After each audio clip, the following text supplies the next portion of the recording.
Jaga, jaga silaturahmi. Segala puji bagi Allah Subhanahu wa Ta'ala yang Maha menyaksikan, yang mengatur pertemuan ini terjadi, yang Maha baik, yang memilih kita diberi hidayah. Karena sebagian besar manusia tidak mengenal Islam, tidak mengenal iman, yang Allah yang Maha sabar, walaupun Allah tahu betapa amal-amal kita jauh dari keikhlasan, jauh dari kesungguhan, dari kehusuan, tapi tetap Allah menutupi aib-aib kita, maksiat, dosa yang terang-terangan dan tersembunyi, dan Allah memberikan ilmu, taufik, sehingga kita bisa berkumpul saat ini. Mudah-mudahan sambil duduk begini, kita selalu merasa yakin Allah sedang menatap kita, sedang mendengarkan, menyaksikan apapun yang terjadi, mengetahui apa yang ada dalam pikiran, mengetahui apa yang terlintas di hati. Sehingga di majelis ini benar-benar Allah memenuhi hati kita, pikiran kita, dan Allah akan senang. Allahumma salli ala Sayyidina Muhammadin wa ala alihi wa ashabihi ajma'in. Terima kasih Ustadz Muhammad Zaitun Rasmin yang menjadi jalan bisa hadir bersama para pejuang yang semoga dimuliakan Allah dunia wal akhirat. Ustadz Rahmat Abdul Rahman, Ustadz yang hadir kali ini dan juga yang mengikuti lewat Zoom, Ustadz Muhammad Ikhwan Abdul Jalil, kalau tadi juga menyimak penyampaian juga Ustadz Hamid Habe, Ustadz Muhammad Yusron Ansar, dan semua ketua bidang di DPP, juga Muslimah Wahda Islamiyah. Sejujurnya AA sangat iri mendengar perjuangan Bapak Ibu sekalian, karena jauh nikmat yang diberikan oleh Allah kepada bapak-bapak, ibu-ibu yang mendapatkan tarbiyah begitu intensif dibanding yang AA dapatkan. Namun semoga ada hikmahnya di balik keterbatasan yang disampaikan ini. Negeri Indonesia sepenuhnya adalah milik Allah sebagaimana negeri-negeri lainnya. Yang bisa mengubah Indonesia hakikatnya hanya Allah Subhanahu wa Ta'ala. Terlalu hebat kalau kita bisa mengubah negeri ini, karena aslinya mengubah diri sendiri saja kita tidak bisa tanpa pertolongan Allah. Tapi cita-cita ingin negeri ini menjadi negeri yang diberkahi oleh Allah. Allah Maha tahu setiap cita-cita. Tidak ada satupun yang tersembunyi bagi Allah Subhanahu wa Ta'ala. Namun cita-cita ini harus sangat serius untuk bisa memperbaiki hati dan amal kita. Bagi kita, kesuksesan intinya hanya satu. Kesuksesan kita dalam berdakwah adalah masuk surga. Sukses itu masuk surga. Apalah artinya kita berjuang siang malam, tetapi na'udzubillah tidak masuk ke surga. Sukses itu masuk surga. Sukses dalam dakwah adalah masuk surga. Bersyukur jikalau kita dipilih oleh Allah jadi jalan hidayah, jalan taufik bagi hamba-hamba Allah lainnya. Tapi pantaskah diri kita dipilih jadi jalan? Ini yang harus selalu kita pikirkan. Bagaimana kalau judulnya lebih disederhanakan, membangun negeri dengan 3M. mulai dari diri sendiri, mulai dari hal yang kecil, dan mulai saat ini. Kenapa mulai dari diri sendiri? Ya seperti yang kita tahu, perjuangan Rasulullah Shallallahu Alaihi Wasallam, beliau mengawali dakwahnya dengan ibda bin nafsik, dari dirinya sendiri. Apa yang bisa kita lakukan untuk orang lain kalau mengurus diri saja kita tidak bisa? Diri ini adalah amanah dari Allah. Mata ini adalah amanah dari Allah. Tubuh, lisan, amanah dari Allah. Bagaimana mungkin kita berharap orang lain bisa berubah lewat kita, padahal kita tidak sungguh-sungguh untuk berusaha memperbaiki diri. Hakikatnya orang lain mau berubah adalah Allah yang mengubah. Tapi siapa yang dipilih jadi jalan perubahan orang lain, itulah yang beruntung. Kenapa? Dari hal yang kecil. Karena semua yang besar itu rangkaian yang kecil. Dan Allah Maha melihat sekecil apapun yang kita lakukan. Wa may ya'mal mithqala dzarratin khairan yarah wa may ya'mal mithqala dzarratin syarran yarah. Tidak ada yang kecil dalam pandangan Allah yang Maha sempurna. Innallaha la yakhfa alaihi syai'un fil ardi wala fis sama'. Sesungguhnya bagi Allah tidak ada yang tersembunyi di bumi maupun di langit. Bagaimana Allah mempercayakan kepada kita berbuat yang besar, kalau yang kecil-kecil saja kita tidak bisa melakukannya. Dan mengapa saat ini? Karena nanti belum tentu ada. Besok mungkin sudah beda alam. Lusa mungkin kita sudah berada di alam barzah. Kesempatan kita hanya saat ini. Nanti, besok, lusa, mungkin kita sudah tiada. Maka berjuang maksimal adalah setiap waktu. Bapak Ibu yang budiman, pada saat ini kita harus serius mengevaluasi diri. Satu perkataan penting yang harus selalu kita tanyakan bagi siapapun yang terlibat dalam dakwah adalah yang pertama, keteladanan apa yang bisa kita lakukan. Orang melihat kita, mereka akan mendapat pelajaran dari diri kita. Pelajaran apa yang didapatkan oleh orang-orang yang berinteraksi dengan kita? Pelajaran apa yang dilihat oleh pendamping hidup kita? Pelajaran apa yang bisa dirasakan oleh anak-anak kita melihat pribadi kita?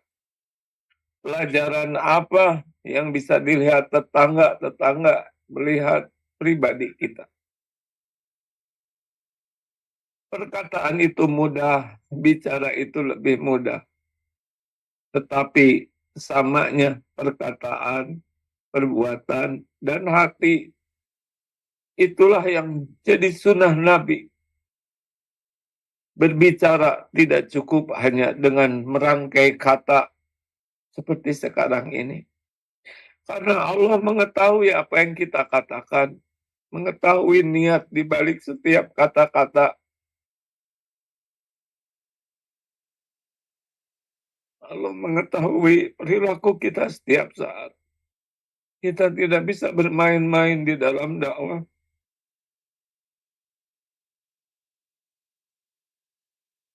Allah menyaksikan kita setiap saat. Allah sudah memberi ilmu kepada kita. Tidak cukup kita hanya memainkan lidah kita berbicara. Tetapi Allah menyaksikan kita tidak melakukan apa yang kita katakan.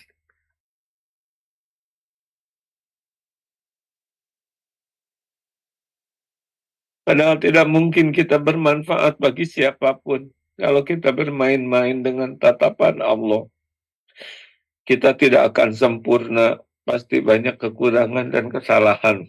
Tapi setidaknya kita menyadari bahwa setiap perkataan, setiap perbuatan disaksikan oleh Allah. Dan Allah pun tahu niat di balik semua perjuangan ini. Maka Bapak Ibu yang budiman, semoga dengan adanya silaturahim ini, kita betul-betul menjadi orang-orang yang menghibah pertolongan Allah.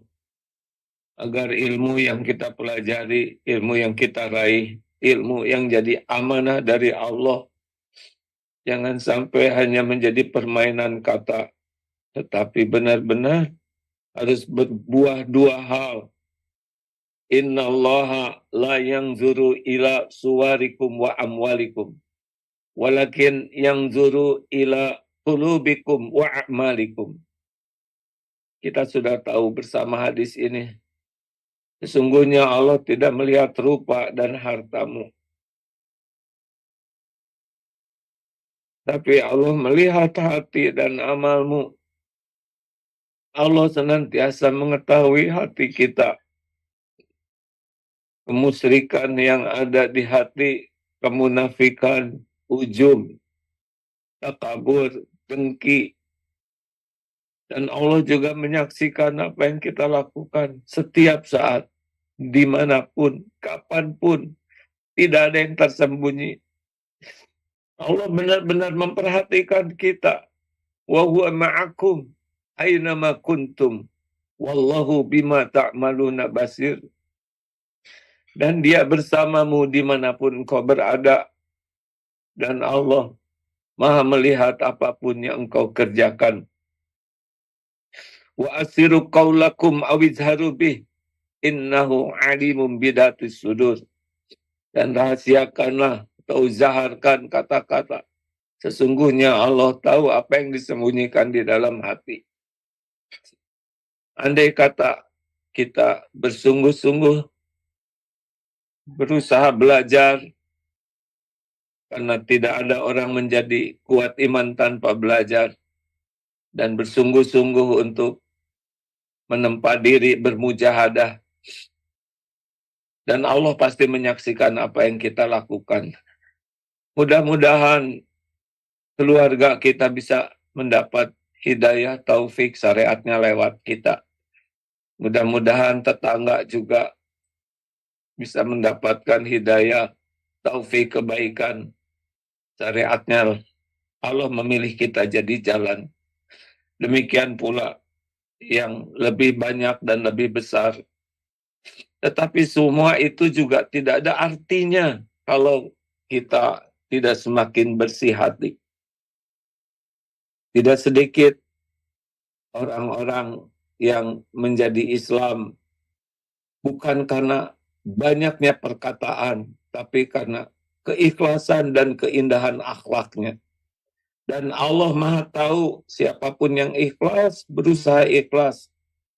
Dan Allah Maha tahu siapapun yang bersungguh-sungguh menyayangi hamba-hambanya. Dan Allah menjadikan dirinya jadi jalan hidayah. Masya Allah.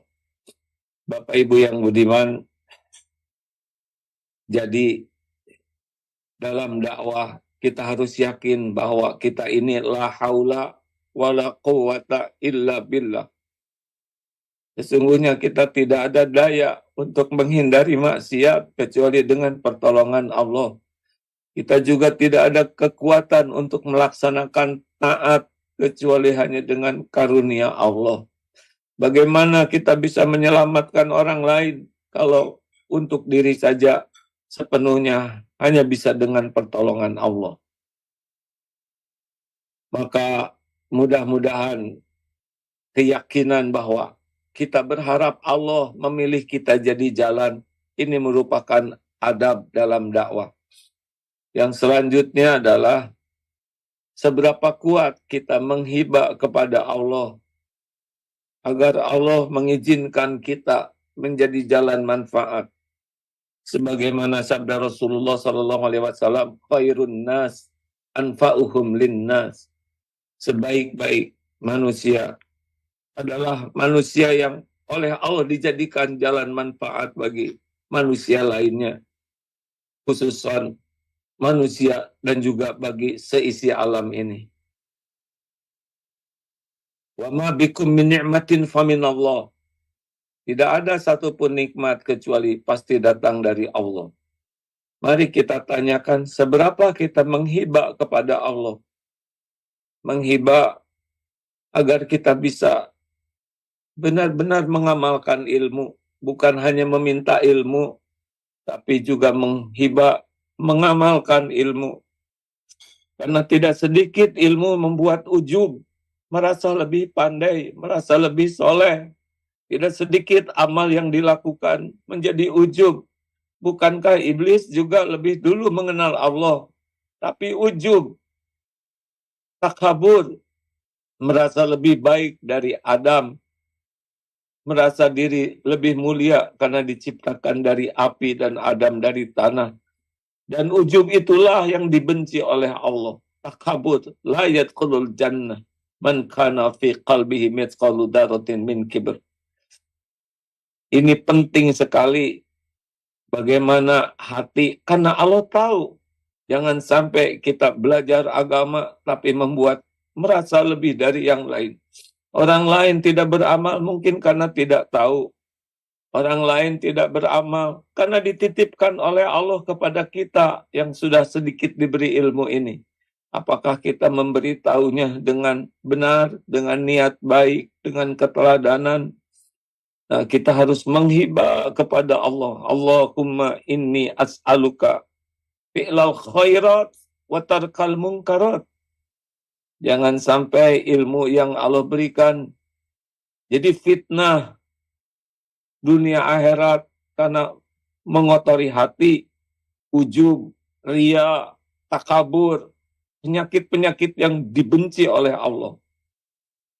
Dengki kepada saudara kita lainnya, dengki kepada kaum muslimin lainnya, dengki kepada juang dakwah lainnya, dengki kepada organisasi Islam lain.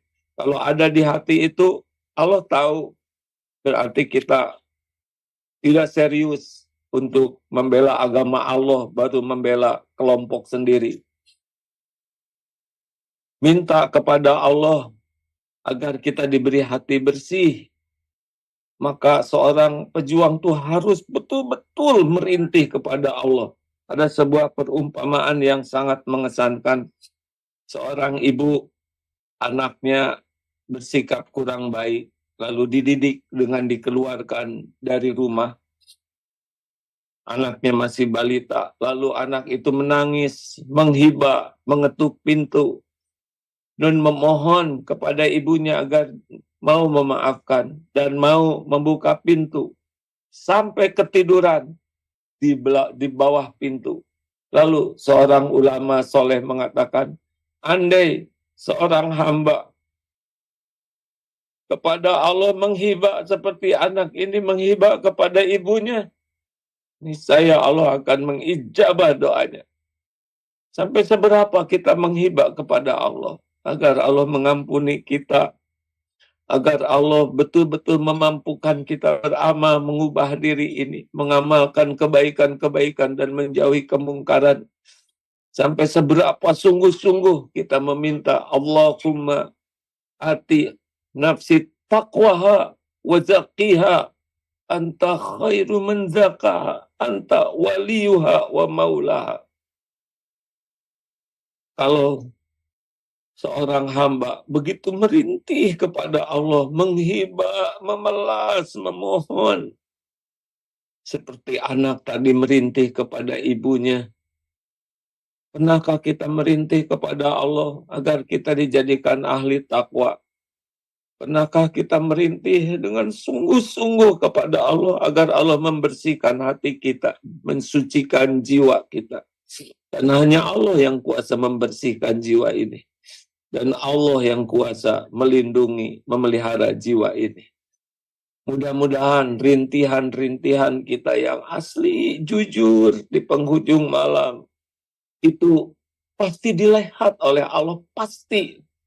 Allah tahu kita sedang sujud, Allah tahu kita sedang merintih memohon ampunannya. Tidak ada yang luput dari Allah.